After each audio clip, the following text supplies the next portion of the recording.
ನಮಸ್ಕಾರ, ಸ್ಪೀಡ್ ನ್ಯೂಸ್ಗೆ ಸ್ವಾಗತ. ನಾನು ಜೋಯಲ್ ಐಗೋಡ್. ಪಂಚರಾಜ್ಯಗಳ ವಿಧಾನಸಭಾ ಚುನಾವಣೆಗೆ ಇನ್ನೇನು ಕೆಲವೇ ದಿನಗಳು ಬಾಕಿ ಇರುವಾಗ ದೇಶದಲ್ಲಿ ಭಾರೀ ರಾಜಕೀಯ ಬದಲಾವಣೆಗಳು ಸಂಭವಿಸ್ತಾ ಇದೆ. ಅಸ್ಸಾಂನಲ್ಲಿ 2026ರ ವಿಧಾನಸಭಾ ಚುನಾವಣೆಗೆ ಬಿಜೆಪಿ ತನ್ನ ಅಭ್ಯರ್ಥಿಗಳ ಅಂತಿಮ ಪಟ್ಟಿಯನ್ನು ಪ್ರಕಟಿಸಿದೆ. ಈ ಪಟ್ಟಿಯಲ್ಲಿ ಒಟ್ಟು 88 ಅಭ್ಯರ್ಥಿಗಳ ಹೆಸರುಗಳಿವೆ. ಈ ಬಾರಿ ಪಕ್ಷ ಹಲವು ಹೊಸ ಮುಖಗಳಿಗೆ ಅವಕಾಶವನ್ನು ನೀಡಿದರೂ ಕೂಡ ಕೆಲವು ಸ್ಥಾನಗಳಲ್ಲಿ ಹಳೆಯ ಅಭ್ಯರ್ಥಿಗಳ ಟಿಕೆಟ್ ಕಡಿತಗೊಳಿಸಿದೆ. ಇದರಿಂದ ಪಕ್ಷದೊಳಗೆ ಅಸಮಾಧಾನ ಉಂಟಾಗಿದೆ. ವಿಶೇಷವಾಗಿ ದಲೈ ಕ್ಷೇತ್ರದ ಹಾಲಿ ಶಾಸಕ ನಿಹಾರ್ ರಂಜನ್ ದಾಸ್ ಅವರ ಟಿಕೆಟ್ ಕಡಿತಗೊಂಡ ನಂತರ ಅವರು ಪಕ್ಷದಿಂದ ರಾಜೀನಾಮೆ ನೀಡಿದ್ದಾರೆ. ಇದು ಸದ್ಯಕ್ಕೆ ಅಸ್ಸಾಂ ಬಿಜೆಪಿಗೆ ದೊಡ್ಡ ಶಾಕ್ ಆಗಿ ಪರಿಣಮಿಸಿದೆ. ಯಾರು ಈ ನಿಹಾರ್ ರಂಜನ್ ದಾಸ್ ಅಂತೀರಾ? ನಿಹಾರ್ ರಂಜನ್ ದಾಸ್ ದಲೈ ಕ್ಷೇತ್ರದಿಂದ ಕಳೆದ ಉಪಚುನಾವಣೆಯಲ್ಲಿ ಸ್ಪರ್ಧಿಸಿ ಗೆದ್ದಿದ್ದಂಥವರು.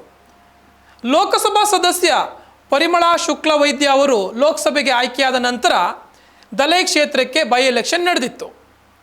ಈ ಕ್ಷೇತ್ರ ಏನು ತೆರವುಗೊಂಡಿತ್ತು, ಆ ಬಳಿಕ ಒಂದು ಬೈ ಎಲೆಕ್ಷನ್ ನಡೆದಿತ್ತು. ಆಗ ನಿಹಾರ್ ರಂಜನ್ ದಾಸ್ ಅವರು ಬಿಜೆಪಿ ಅಭ್ಯರ್ಥಿಯಾಗಿ ಸ್ಪರ್ಧಿಸಿ ಗೆಲುವನ್ನು ಸಾಧಿಸಿದರು. ಆ ಉಪಚುನಾವಣೆಯಲ್ಲಿ ಅವರು 69,945 ಮತಗಳನ್ನು ಪಡೆದಿದ್ರು. ಕಾಂಗ್ರೆಸ್ ಅಭ್ಯರ್ಥಿ ಧ್ರುವಜ್ಯೋತಿ ಪುರಕಾಯಸ್ಥ ಅವರು 60,847 ಮತಗಳನ್ನು ಪಡೆದಿದ್ರು. ಇದರಿಂದ ನಿಹಾರ್ ರಂಜನ್ ದಾಸ್ ಅವರು 9,098 ಮತಗಳ ಅಂತರದಿಂದ ಗೆದ್ದಿದ್ರು.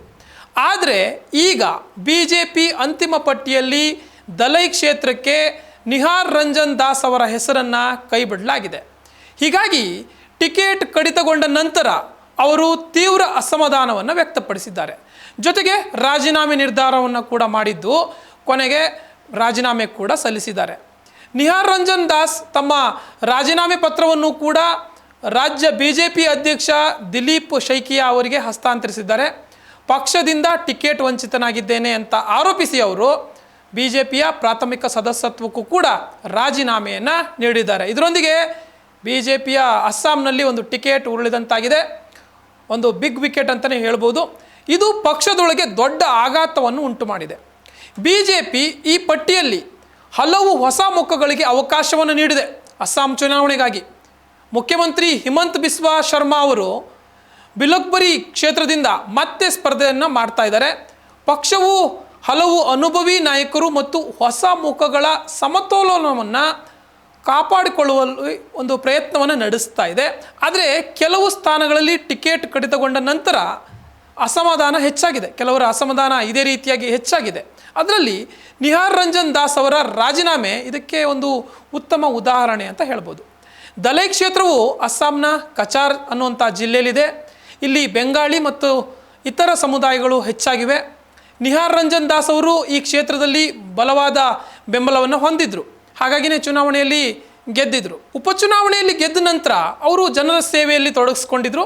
ಆದರೆ ಈಗ ಟಿಕೆಟ್ ಇಲ್ಲದಿದ್ದರಿಂದ ಅವರು ಪಕ್ಷದೊಂದಿಗಿನ ಸಂಬಂಧವನ್ನು ಕಡಿದುಕೊಂಡಿದ್ದಾರೆ. ಈಶಾನ್ಯ ಭಾರತದ ಪ್ರಮುಖ ರಾಜ್ಯ ಅಸ್ಸಾಂನಲ್ಲಿ ಬಿಜೆಪಿ ಕಳೆದ 10 ವರ್ಷಗಳಿಂದ ಅಧಿಕಾರದಲ್ಲಿದೆ. 3ನೇ ಗೆಲುವಿಗಾಗಿ ಬಿಜೆಪಿ ಸಿದ್ಧತೆಯನ್ನು ನಡೆಸಿದ್ದು, ಚುನಾವಣೆ ಘೋಷಣೆಯ ಮುಂಚೆಯೇ ಹಲವು ಅಭಿವೃದ್ಧಿ ಕಾಮಗಾರಿಗಳನ್ನು ಉದ್ಘಾಟನೆ ಮಾಡಲಾಗಿದೆ. ಸ್ವತಃ ಪ್ರಧಾನಿ ನರೇಂದ್ರ ಮೋದಿಯವರು ಕಳೆದ 6 ತಿಂಗಳಲ್ಲಿ 3 ಬಾರಿ ಅಸ್ಸಾಂಗೆ ಭೇಟಿಯನ್ನು ನೀಡಿದ್ದಾರೆ. ಚುನಾವಣೆ ಸಮೀಪಿಸುತ್ತಿದ್ದಂತೆ ಏನು ರಾಜ್ಯಗಳ ಚುನಾವಣೆ ಏನಿರುತ್ತೆ, ವಿಧಾನಸಭಾ ಚುನಾವಣೆ, ಆ ಸಂದರ್ಭದಲ್ಲಿ ಪ್ರಧಾನಮಂತ್ರಿ ನರೇಂದ್ರ ಮೋದಿಯವರು ಆ ರಾಜ್ಯಕ್ಕೆ ಭೇಟಿ ನೀಡಿ ಅಲ್ಲಿ ಅಭಿವೃದ್ಧಿ ಕಾಮಗಾರಿಯನ್ನು ಉದ್ಘಾಟನೆ ಮಾಡೋದು ಅವೆಲ್ಲ ಸಾಮಾನ್ಯ. ಅದಕ್ಕೆ ಹಲವಷ್ಟು ಟೀಕೆಗಳು ಕೂಡ ಅವರು ಎದುರಿಸಬೇಕಾಗುತ್ತೆ. ಆ ನಿಟ್ಟಿನಲ್ಲಿ ಅಭಿವೃದ್ಧಿ ಕಾಮಗಾರಿಗಳನ್ನು ಅವರು ಇಲ್ಲಿ ಉದ್ಘಾಟಿಸಿದ್ದಾರೆ ಅಸ್ಸಾಂನಲ್ಲೂ ಕೂಡ. ಸೊ 126 ಸ್ಥಾನಗಳಲ್ಲಿ ಈ ಬಾರಿ 100 ಸ್ಥಾನಗಳಲ್ಲಿ ಗೆಲ್ಲುವಂಥ ಗುರಿಯನ್ನು ಬಿಜೆಪಿ ಇಟ್ಕೊಂಡಿದೆ. ಆದರೆ ಬಿಜೆಪಿ ಮತ್ತೆ ಅಧಿಕಾರಕ್ಕೆ ಏರಬಾರ್ದು, ಮತ್ತೆ ಅಧಿಕಾರಕ್ಕೆ ಬರಬಾರ್ದು ಅಂತ ಹಲವು ಪ್ರಯತ್ನವನ್ನು ಇಲ್ಲಿ ಕಾಂಗ್ರೆಸ್ ತೀವ್ರಗೊಳಿಸಿದೆ. ಹಾಗೆಯೇ 10 ಸ್ಥಳೀಯ ಪಕ್ಷಗಳ ಜೊತೆಯಲ್ಲಿ ಮೈತ್ರಿಯನ್ನು ಕಾಂಗ್ರೆಸ್ ಪಕ್ಷ ಮಾಡಿಕೊಂಡಿದೆ.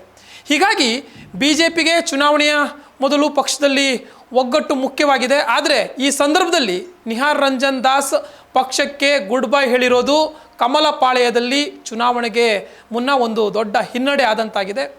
ನಿಹಾರ್ ಭವಿಷ್ಯದಲ್ಲಿ ಸ್ವತಂತ್ರರಾಗಿ ಸ್ಪರ್ಧಿಸಬಹುದು ಅಥವಾ ಬೇರೆ ಪಕ್ಷ ಕೂಡ ಸೇರಬಹುದು ಅನ್ನುವಂಥ ಊಹಾಪೋಹಗಳಿವೆ. ಆದರೆ ಅವರು ಇನ್ನೂ ಕೂಡ ಯಾವುದೇ ನಿರ್ಧಾರವನ್ನು ಇನ್ನೂ ಕೂಡ ಪ್ರಕಟಿಸಿಲ್ಲ. ಈ ಘಟನೆಯು ಅಸ್ಸಾಂ ರಾಜಕೀಯಕ್ಕೆ ಹೊಸ ತಿರುವನ್ನು ನೀಡಿದರೆ BJP ಈಗ ತನ್ನ ಅಭ್ಯರ್ಥಿಗಳೊಂದಿಗೆ ಚುನಾವಣೆಯಲ್ಲಿ ಗೆಲುವು ಸಾಧಿಸಲು ಪ್ರಯತ್ನವನ್ನು ನಡೆಸ್ತಾ ಇದೆ. ಮುಖ್ಯಮಂತ್ರಿ ಹಿಮಂತ್ ಅವರ ನೇತೃತ್ವದಲ್ಲಿ ಪಕ್ಷ ಅಂತೂ ಬಲವಾಗಿದೆ, ಆದರೆ ಒಳಗಿನ ಅಸಮಾಧಾನಗಳಿದೆಯಲ್ಲ ಅದು ಪಕ್ಷಕ್ಕೆ ದೊಡ್ಡ ಸವಾಲಾಗಿದೆ.